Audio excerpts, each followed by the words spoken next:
En 1 Samuel capítulo 15 encontramos una historia tan lamentable como llamativa.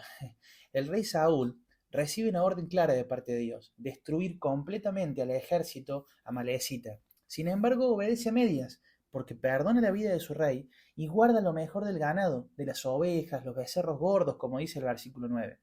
Y cuando el profeta Samuel lo confronta, sucede esta escena tan irónica, y es que mientras Saúl intenta justificarse, las ovejas y el ganado que había escondido comienza a hacer ruido.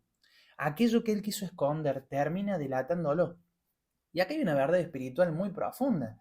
Ese pecado que no se confiesa, tarde o temprano empieza a hacer ruido en tu vida. Saúl había escondido su desobediencia, pero no podía ocultar las consecuencias. Y muchas veces nosotros somos como Saúl. Desobedecemos a Dios, intentamos ocultar nuestro pecado, lo minimizamos, pero con el tiempo eso se nota. El Salmo 32, versículo 3 dice, mientras me negué a confesar mi pecado, mi cuerpo se consumió y gemía todo el día. El pecado que no se descubre te desgasta por dentro. Pero hay una salida. El versículo 5 dice, finalmente te confesé todos mis pecados y no intenté ocultar mi culpa. Y tú me perdonaste, toda mi culpa desapareció. Qué bueno sería que reflexionemos. ¿Hay algo que estoy intentando esconder hoy? ¿Hay algún ruido que ya se empiece a escuchar en mi vida?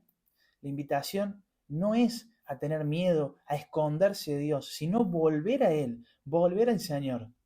Porque cuando confesamos, Él es fiel y justo para perdonar y limpiarnos de toda maldad y de restaurar aquellas cosas que quizás se rompieron.